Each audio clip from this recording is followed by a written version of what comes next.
because you get the raw, so you can clip at any point. So just say when you guys Okay. are ready to start. And Great. And Enrica, if you have questions, you can put the questions in the chat. And in the end, you'll be able to also have a Q&A with Eirik as well. So excited to have you here. Thank you so much for joining us. Okay, is it recording now? yeah, do you see it up on the top? Let's see. No, it Mm, probably I Oh, probably only I see it see on it. my end, Yeah, but I see it now. yeah, I but see it. we're live, and you know, feel comfortable. Whatever you guys are ready. If you want to wait some more, that's good too. Um, but Yeah, no, let's get started because it's already 1:03, and you got whoever it. joins us later. Thank you. All Sweet. right, I'm ready. Hello, everyone, and welcome to the Secrets from the Top, a broker loop live experience. My name is Luciane Serifovic. I'm the CEO of Luxian International Realty, a longtime believer that success leaves clues. So we are starting this live sessions, and we will be sitting down with some of the most elite producers and brilliant minds in our industry, and we're going to uncover some of the real stories behind the wins, the losses, and the lessons that we're learning along the way. So there's no scripts, there's no fluff, just authentic conversations with people like Eirik. And it's going to be packed with insights that you won't hear anywhere else and straight from the best. So today I'm very excited to introduce to you Eirik Davey-Gislason. Did I pronounce that right, Eirik? Gislason, but it's close. It's a strange Gislason. Okay, so Icelandic I'm going to name. say that again so I can edit it. You're So not alone. today I'm excited to introduce Eirik Davey-Gislason. For over 20 years, Eirik is a trusted guide in the force of advocacy in New York, and also in the competitive real estate market of New York. He's a top producing associate broker, a sales director, and also a certified instructor and founder of Archway Partners Real Estate Coaching. Eirik empowers agents to negotiate, communicate, and lead with the highest level. He's a master certified negotiator, and actually, he's a master certified negotiation expert. And there's a lot of certification and a lot of studies that he has gone through to be able to become an expert. And he used a lot of his own experiences to be able to become an expert, being an agent and a broker. He's a nationally recognized speaker and instructor. He also is redefining real estate through education, and he's also focusing on strategy, psychology, and human connection. So Eirik is also a Queens-based community activist and an honoree of the New York City Council and Queens Borough President. And his most meaningful role is being the dad of the year. So thank you so much. We're going to dive right in and learn from the top. I'm so excited to have you, Eirik. And all of us are in this business, and we know we're living a roller coaster ride every day. And you've gone through it. You've been in the business for so many years, 20 years. You've seen so many different recessions and COVID and the financial crisis. So you've been able to grow even though we've gone through so much. And we would love to learn from you. And why don't you give us just your overview of who you are and what we're about to learn from you? Luciane, thank you so much for having me. I'm so thrilled to be your first of, I'm sure, many guests on this platform. And I think it's going to be an amazing journey for you to continue interviewing more and more people within the industry. But I'm truly thrilled to be your first guest. As you mentioned, my name is Eirik Davey-Gislason. I'm a licensed real estate professional with Brown Harris Stevens. I'm licensed as Eirik Gislason. Eirik Davey-Gislason is my married name. I'd say that's my best collaborative negotiation is my wife and I sharing our last names as a married couple. But I've spent 20 years in this industry, and I've had this really, I think, unique journey that's led me to where I am, which is why I think this conversation is going to be fascinating, because over the 20 years of my career, I've done the rental game. I started back in the day when we were, writing Craigslist ads and NewYorkTimes.com ads and trying to get clients in a much different way than where we are today. But I started in the rental game. I ended up becoming a manager And before I left the firm that I was with for the first 10 years of my career, I was the director of sales and development. I rewrote the training manual. I trained all of our agents in both rentals and sales. I was also the co-director of sales for the company, wearing many, many hats. And then after 10 years, went back into the field as an agent, had to rebuild my business as an agent, which is also a unique set of circumstances and a unique set of skills, I believe. And then through that journey of going back into brokerage, I was then introduced to the Real Estate Negotiation Institute, became a certified negotiation instructor. And that led me on the last 9 years of a journey to really finding mastery in the art of collaborative negotiation, and buyer psychology and value proposition and all of those subjects that go along with negotiation. And then that led to me starting my coaching company, Archway Partners Coaching. So more to say on that as well, but that's a little bit about how I got to where I am now. That's amazing. You've survived. Congratulations. And it was also thriving in this industry. So, we have gone through so much in this industry, right? And it's a very competitive field. There's a lot of competition. So is there something that happened? Is there a decision through this journey that you've made that really helped you really change the trajectory of your career? If so, what would that be? Can you share that story with us? Yeah, absolutely. As much as the first 10 years of my career was with one firm, and I grew with that firm. I don't think I would be in real estate today if it were not for that firm and the partners of that firm. And as I mentioned, I went from being an agent for 5 years into management and growing a team where we were 8 people in the entire company when I started with the company. And by the time I left, we were, I think, about 60. So it didn't grow leaps and bounds, but that was kind of the design of that company. It was a very high touch environment for not only the agents who were working for the company, but all of the clients that we served. So it was an incredible environment to be in.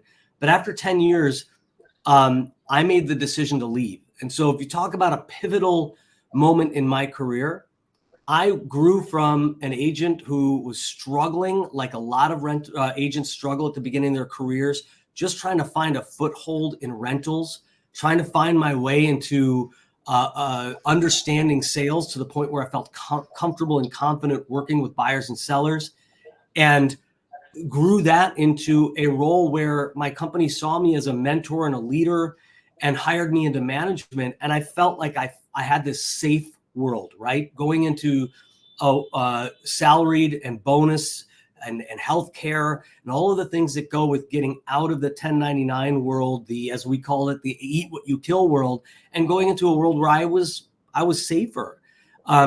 We had our first child and we were about to have our second child when I decided that it was time for me to muster the courage to make a massive change in my career, to regain my life, to live my biggest core value of freedom, and to leave the safety of that position and go back into brokerage and rebuild my business.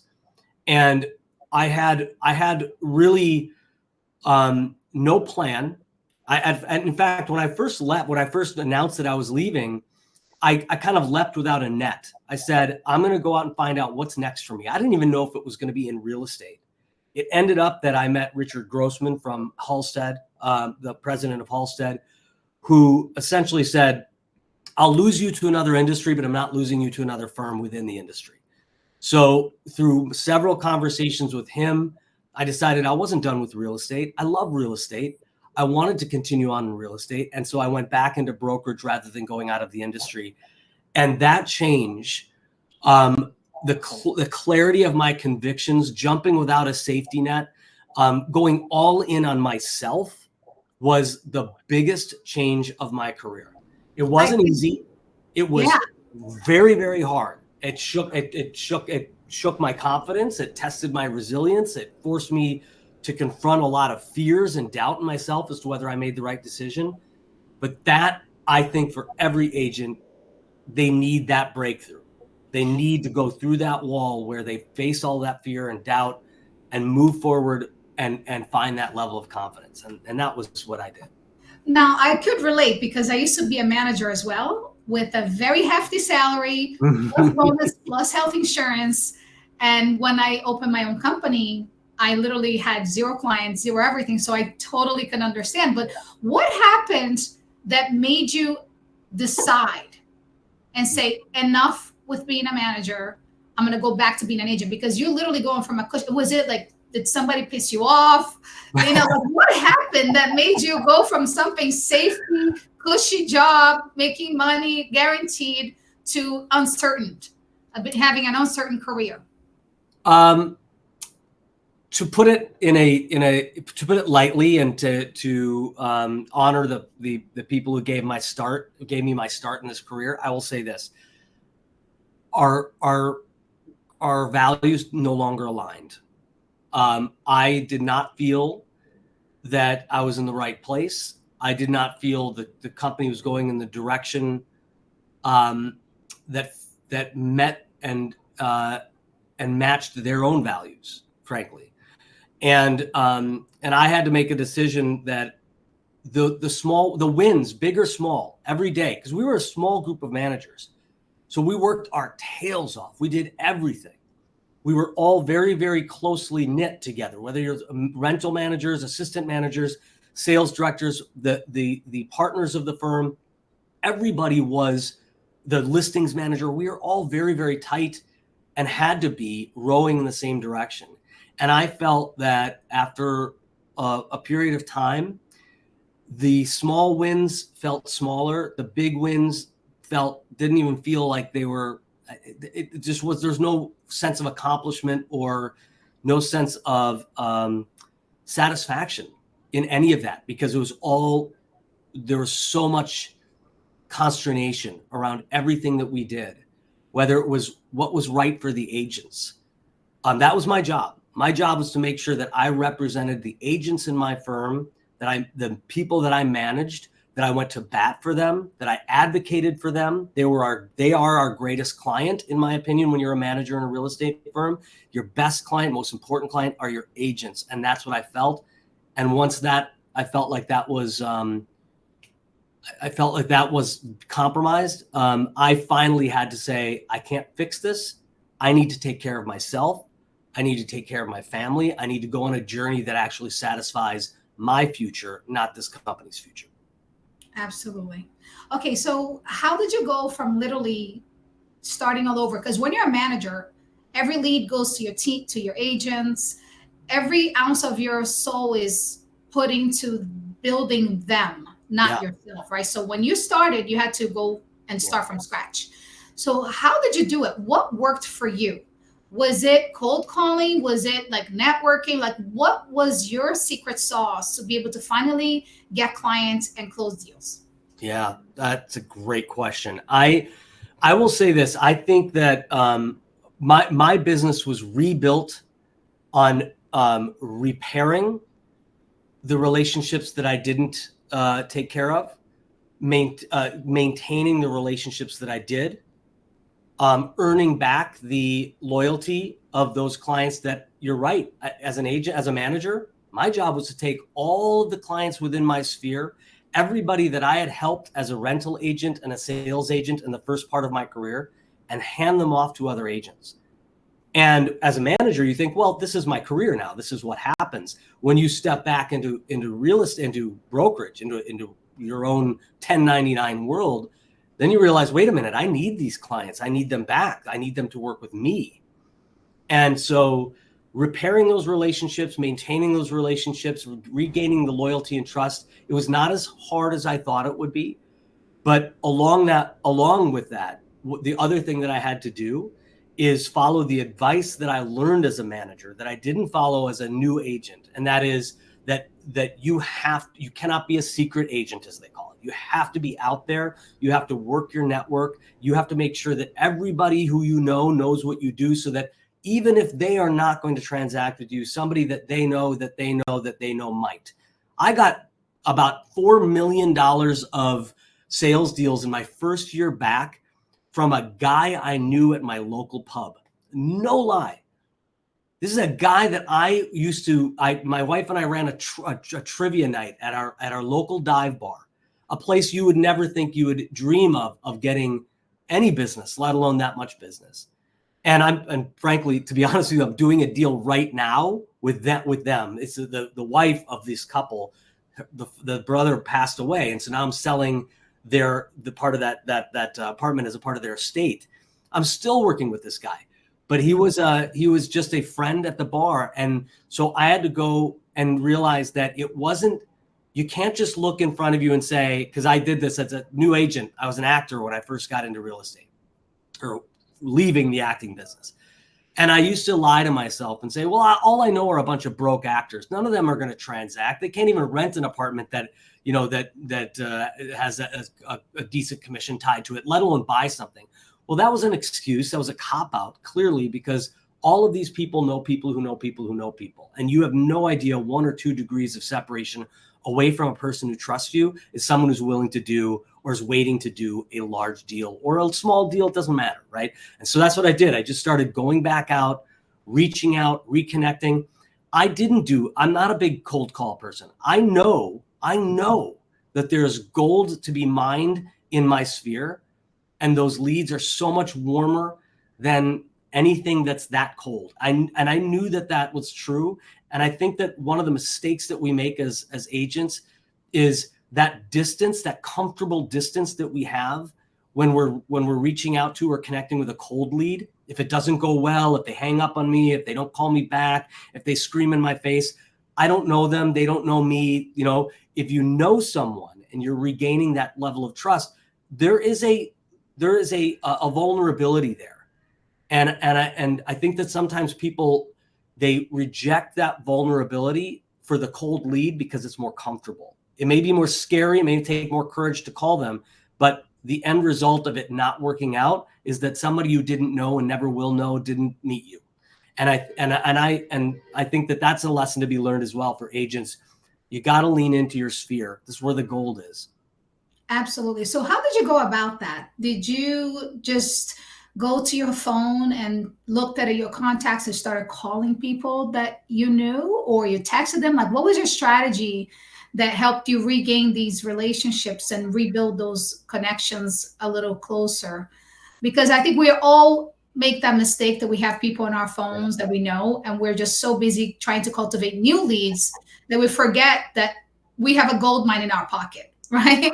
And I always say it's like we have this treasure box and it's full of gold and it's full of dust because nobody's opening the treasure, So how did you go about that?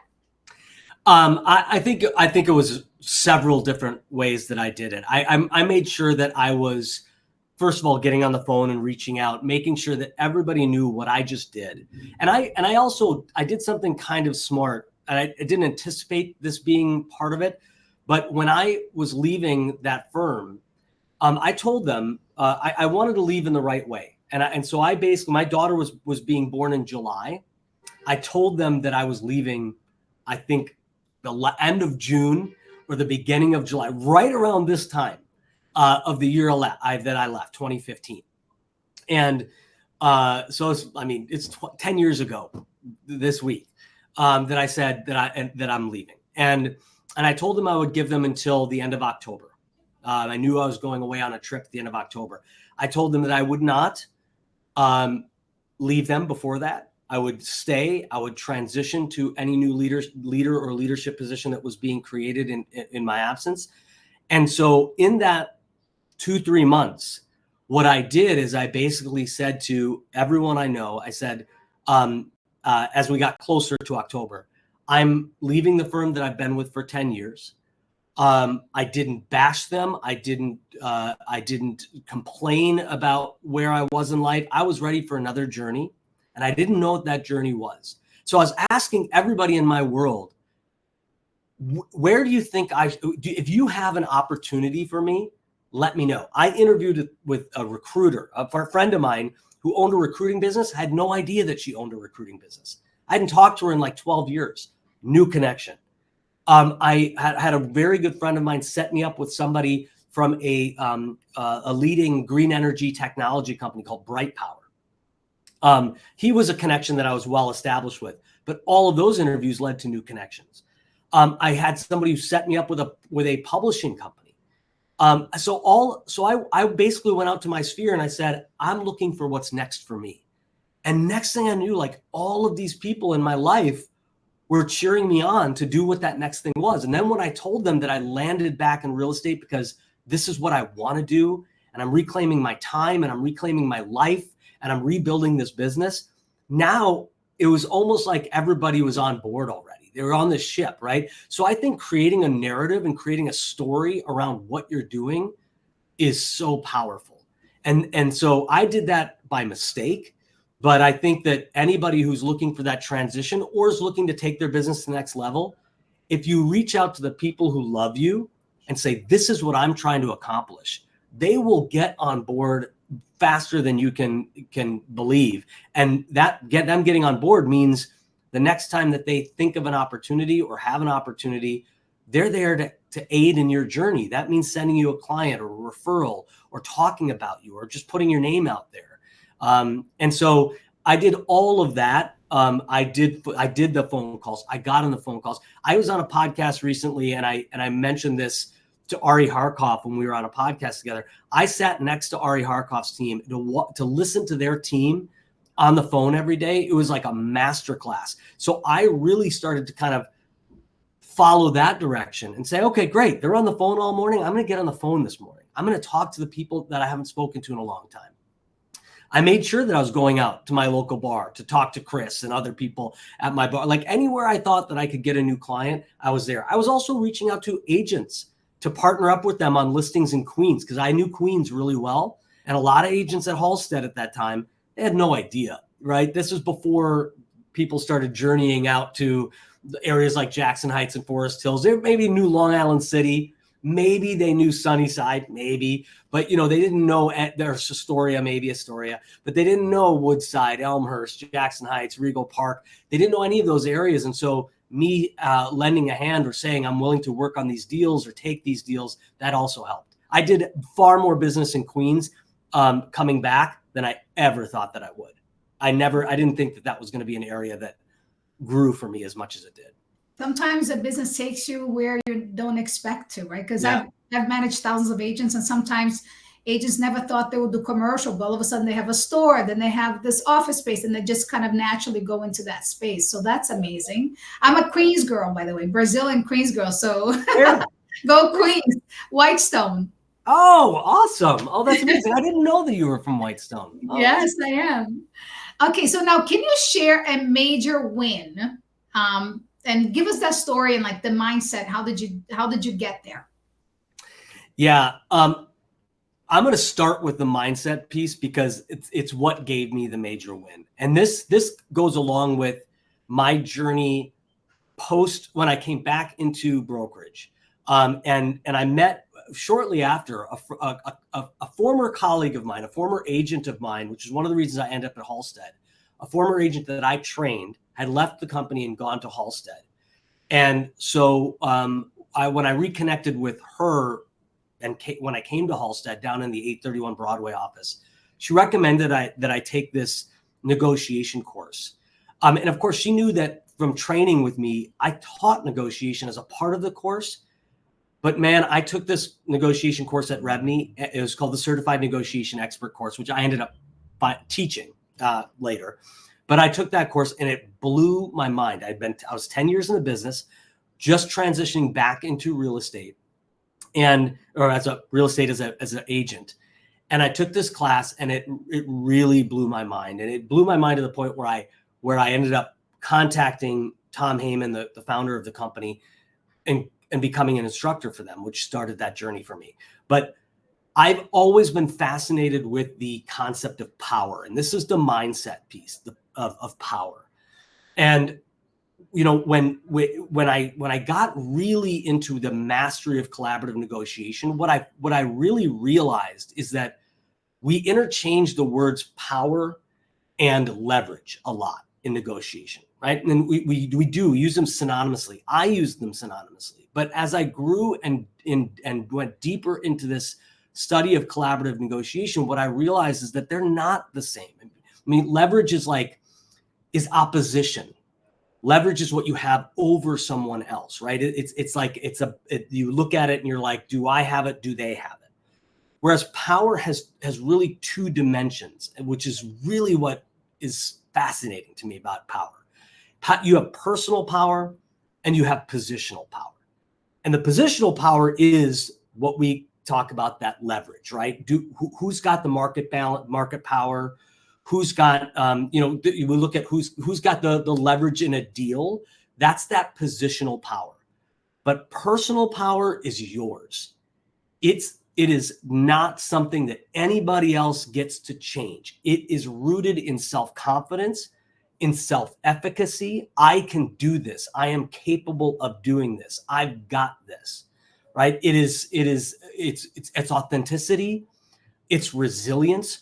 All of that is what develops our sense of personal power. And that personal power translates to actual power in any negotiation. And so my mindset shift and my, I think, big win was developing this mastery in collaborative negotiation, which has made me a more powerful person in all facets of my life. I grew up in Minnesota when we have this term Minnesota nice, where it's very passive aggressive, very conflict avoidant. That's how I grew up.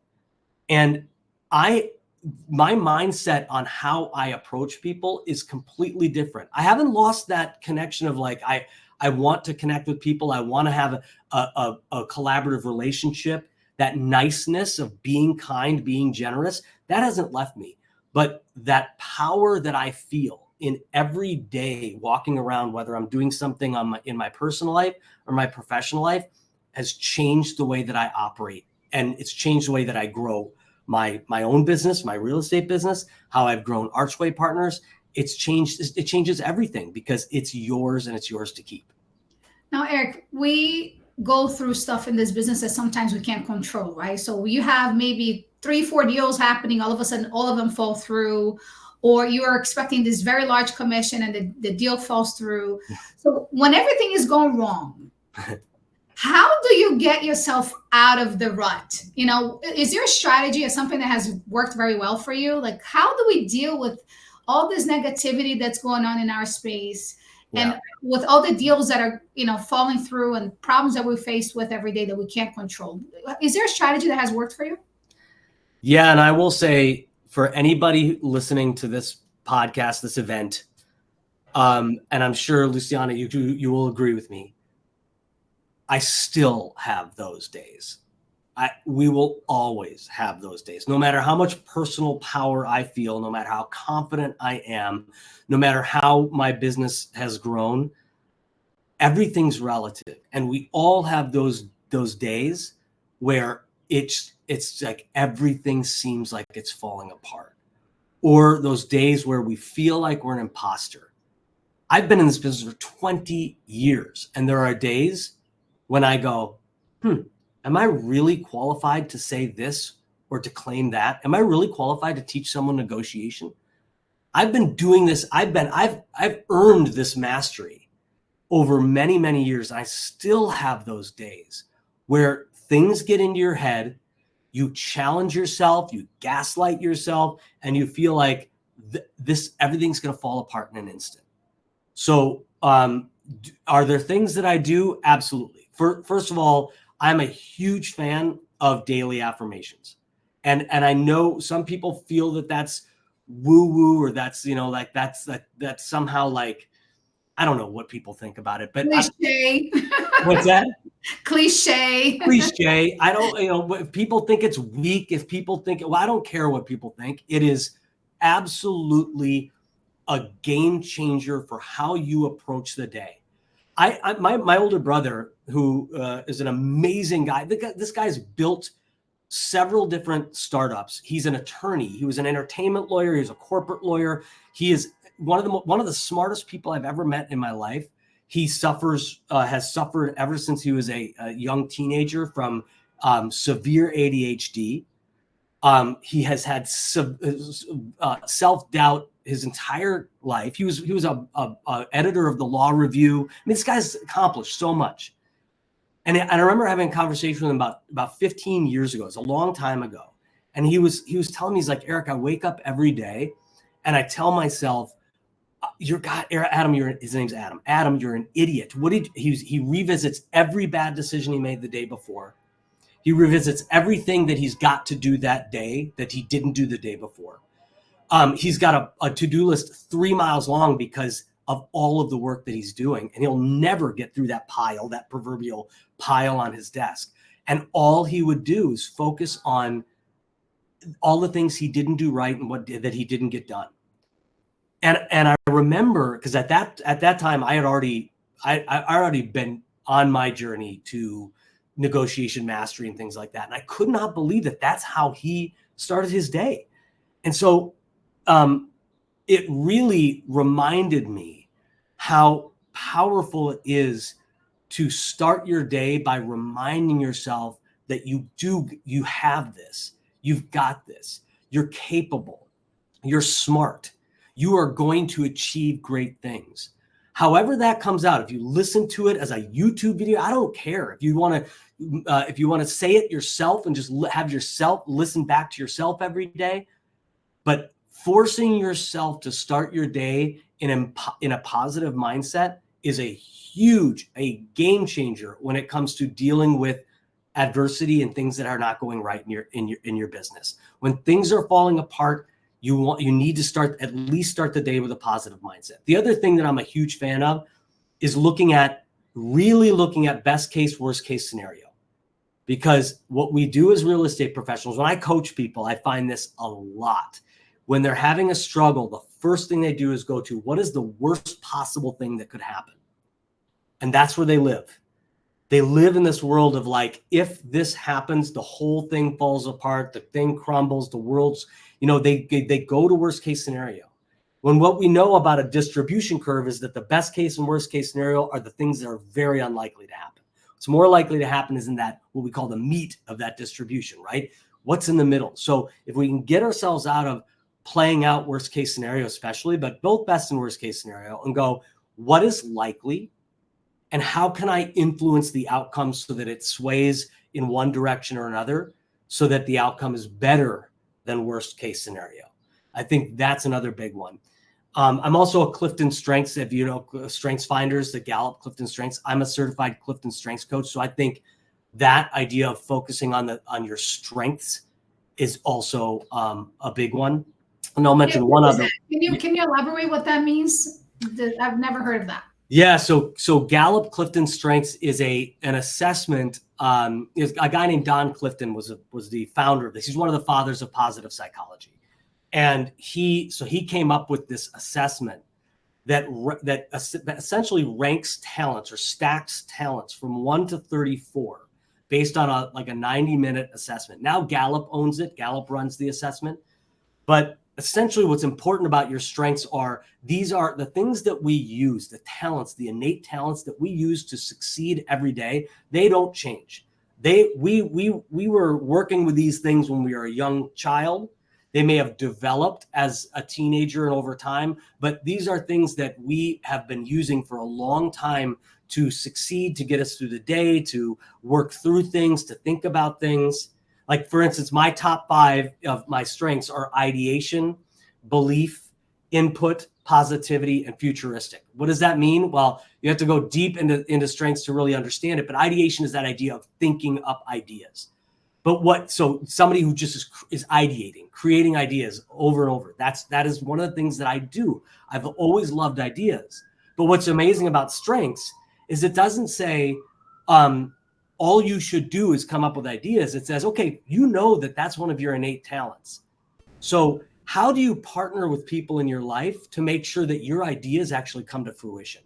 Or are you someone who's also an achiever, who's also got high responsibility, got high, one of these other talents that is going to make sure that not only do you have the idea, but you get it done?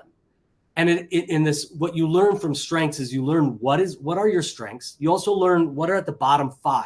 We always look at the bottom 5 of your 34. What are the ones you use less? We call them the lesser talents. It's not they're not weaknesses. They're lesser talents, and it's not meant to say, oh, you need to focus on those to get better at this.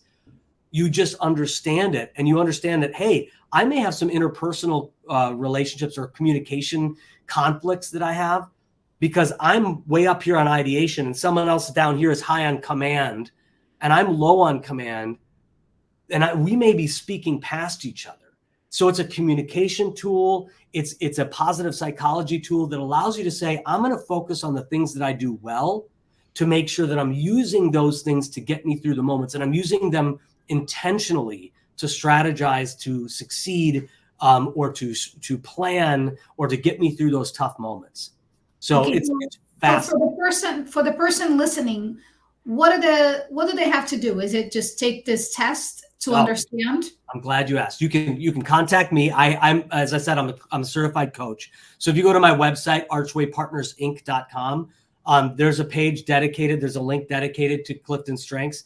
And essentially, I'll send you the link to the Gallup assessment. I don't run the assessment, Gallup does. But then after that, then I will coach you. You'll get a full like 30-page document on what your 34 is, how that breaks down. There are 4 different domains that the 34 strengths kind of fall into: influencing, relationship building, executing. So you see kind of where you fit. You can do this with your team. You could take your entire team and do a strengths assessment so that you understand what are the different strengths on your team, who should be in what seat on the bus, and how are we communicating with each other? How are we elevating each other to make sure that those people who there's a strength called harmony, someone who likes to see team harmony. They're very good at creating team harmony, but they're also very good at negotiating. They're good at collaboration, because that's what the harmony aspect is with harmony. So if you've got somebody who's high in harmony on your team, and you're high on, as I mentioned another one, command, which is very controlling, right? If you're speaking to someone with high harmony, it may be that you're just speaking past each other, or they just need to understand that, or they need you to help foster that level of team dynamic, that harmonistic team dynamic that's going to allow them to have a more collaborative atmosphere. Or you talk to them about your style and make sure that they're aware that this is who you are as a leader, but you understand who they are, things like that. So that you can go to my website. I'll send you the assessment via a link, and then I'll do a coaching with you. That bundle of the assessment and an hour of coaching on the assessment is $150. The assessment itself, if you went directly to Gallup, I think is like $59, something like that. So you can do that too. You can just go to Gallup and do the assessment yourself. You can even do a top 5. If you go straight to Gallup, Clifton Strengths, you can do a top 5 and do like the smaller version for like $30 or $40. So that's a possibility too. But understanding them, getting coached on it is really, really important in my opinion. Yeah, I think it's all about awareness too, right? So if you know what your strengths are and you're dealing with somebody that's the complete opposite of you, you can pivot to be able to deal with different personalities. So that sounds fascinating, very intriguing. Thanks for that. So Eric, the other thing I want to ask you is, we all have failed in life. Like in order to succeed, we fail. And is there some failure? Like has anything gone wrong that you didn't expect to go wrong? And if it did, how did you get out of it? Is there a story you can share with us? Yeah. There are a couple, actually. I'll focus on one in particular that's not necessarily like a real estate failure, but I was an actor before I started in real estate, and clearly not a successful one. And one of the things that I have learned in 20 years being a real estate professional is if I would have treated my acting business like I treat my real estate business, my life would be completely different, right? And so for those who are trying to make that connection in real estate, I would say sometimes you have to understand that you're running a business. And as much as you want it to be about your own core values and everything that you want the freedom and you want to just be able to work the schedule you want, and your primary focus is to make sure that you have enough time for your family, all of that is great and all of that can be true. But you also have to understand that there are parts of what you need to do that are going to be uncomfortable because it's business. And that is something as a failure. I failed at being an actor. I moved to New York to be an actor, and I failed miserably at it. And look, it could have been a combination of talent and other things, but I think that primarily what kept me back was this unwillingness to treat my career like a career. And so real estate agents need to be able to sit back and go, I know what I want. I know what feels good. I know what the ideal world would look like for me to accomplish what I want and be able to take all of these vacations as I want them, to have that freedom. But sometimes you have to look at it and go, what's best for my business? And there's one other one that I'll point out, because I think it's kind of a concept that a lot of us people in real estate miss, and it's one that I missed early on in my real estate career. And it's called one-upping. And it's essentially just that when somebody is sharing with us, whether it's a family member, a colleague, or a client, we have a natural reaction to commiserate with them, to connect with them. We're doing it out of pure intention, out of purity of trying to just make a connection with people. But what comes out for a lot of people is this cutting off the person that you're speaking with, saying, oh yeah, me too. You know what? There was one time that I did this, right? And it's meant as a way to connect.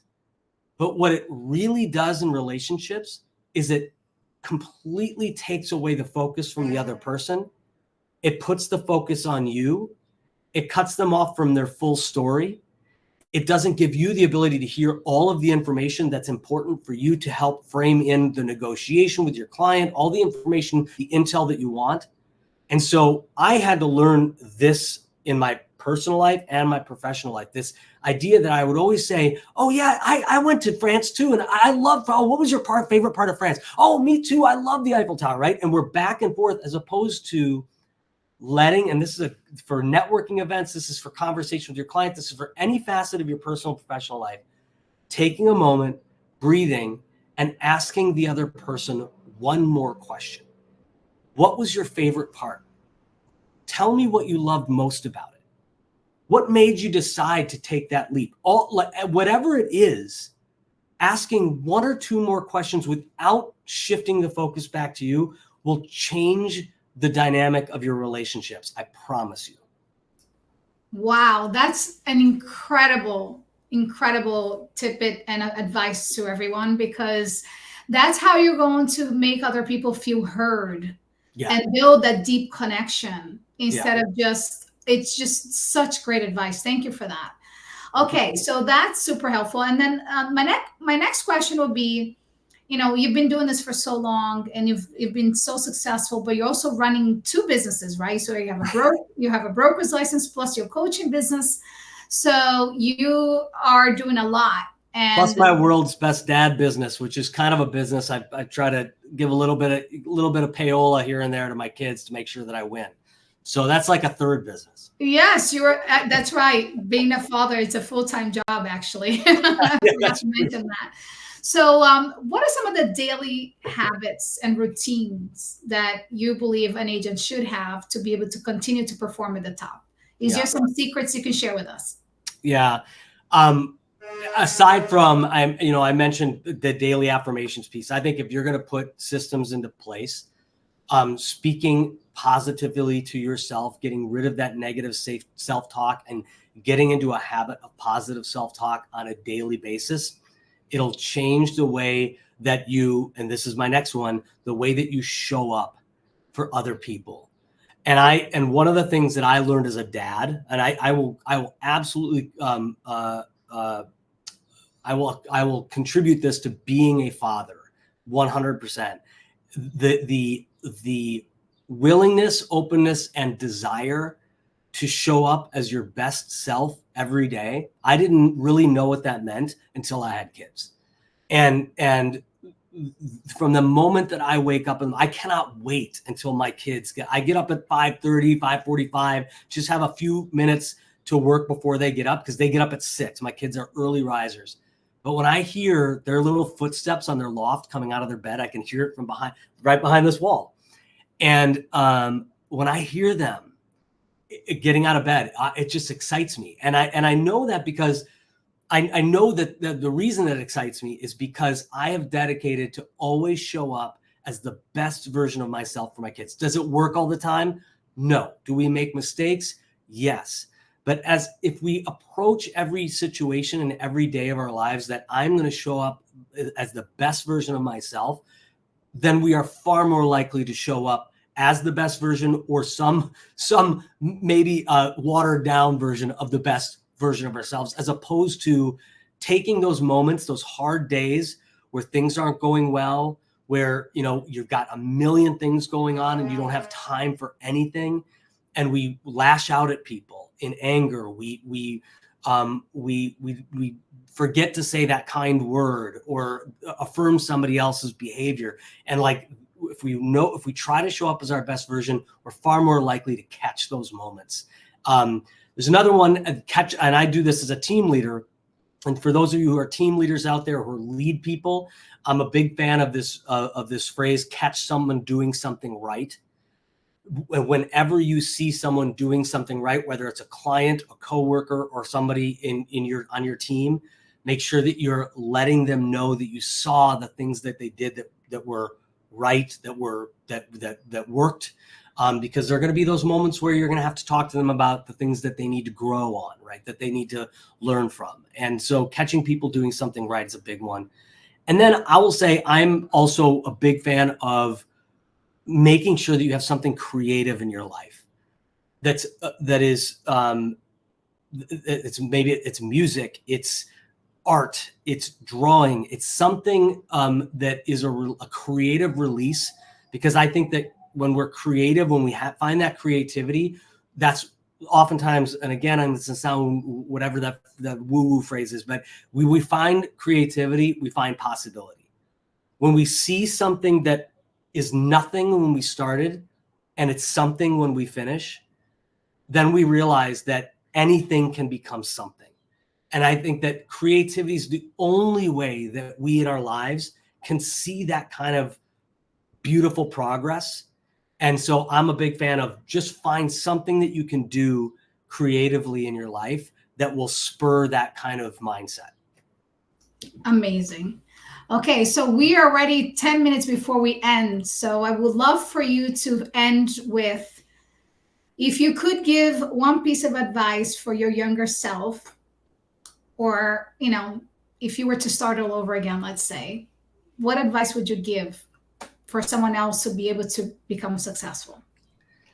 This is a really easy one for me in the sense that it was a very clear choice for me. And those who have coached with me, who are listening to this, or those who have heard me in any of the coursework that I do, or those who are a part of the new Mighty Network community that we've just built, you'll know that I talk about this tirelessly, and that is the concepts of self-confidence and self-efficacy. And I talked about power and personal power and how self-confidence and self-efficacy plays into that.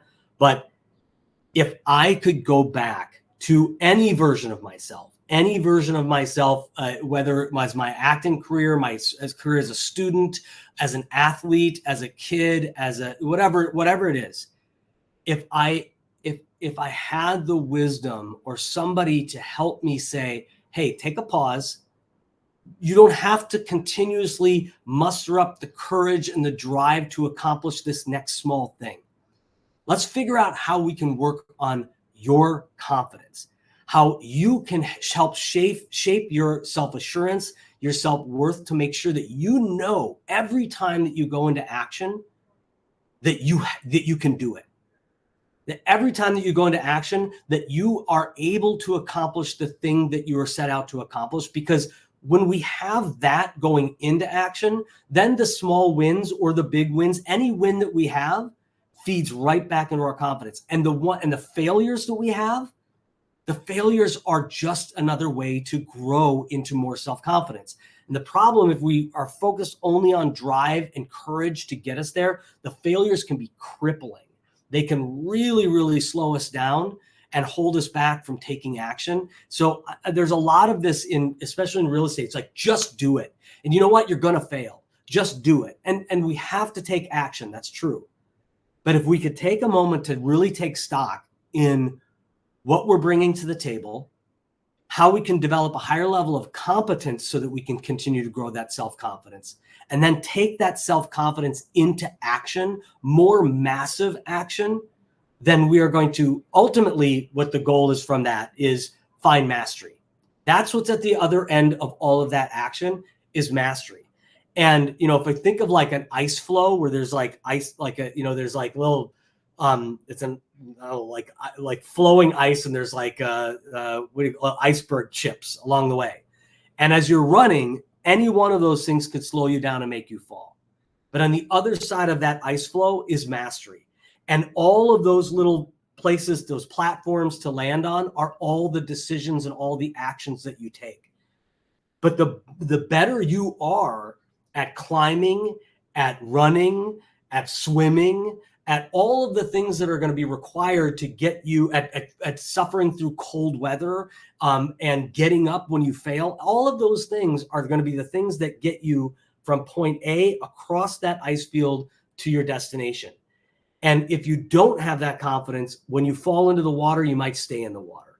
When you fall in the water and you finally muster back to get back on top of one of those things, you're like, I'm not going any further. There's no way I would go any further. I'm going back where I came from.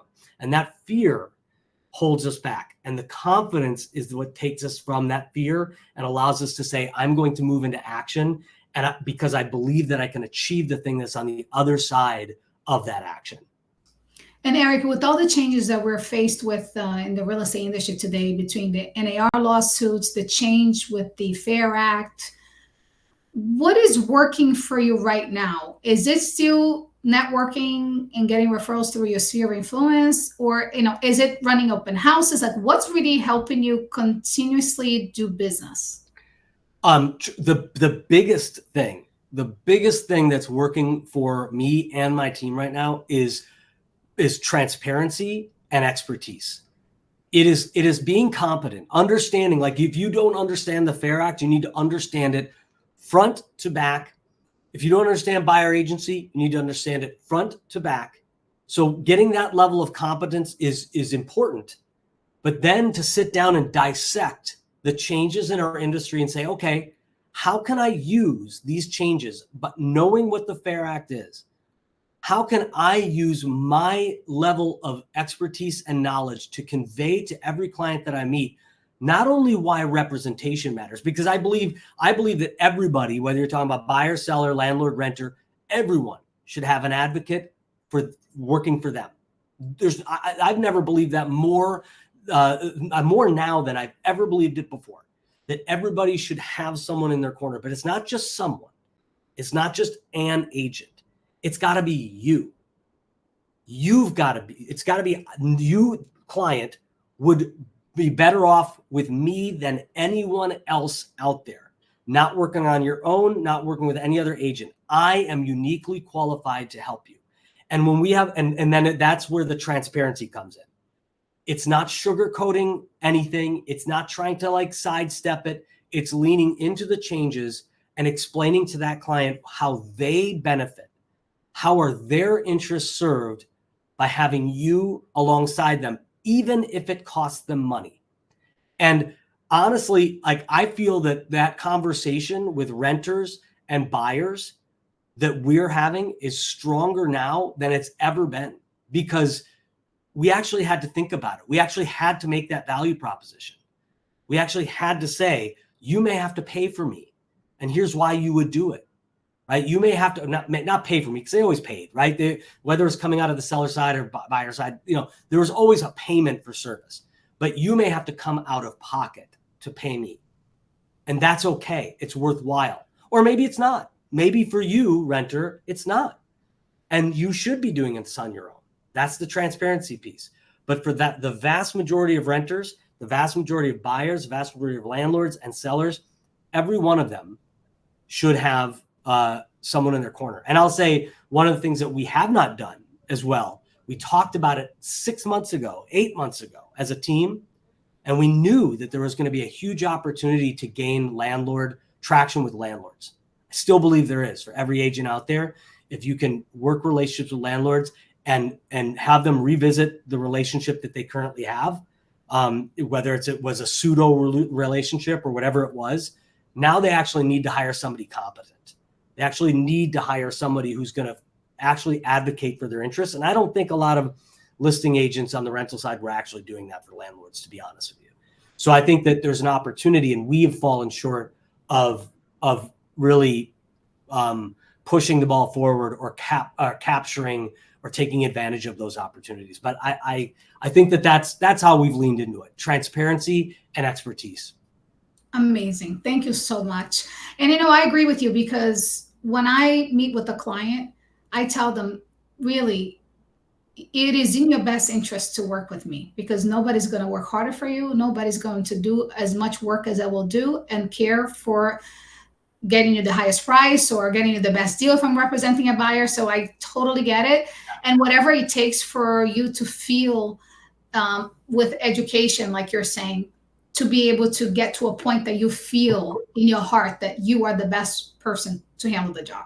So thanks so much for that. I really appreciate it. Now, does anyone have questions? Abdul, is it possible, if anybody if anyone who's watching right now has a dying question for Eric?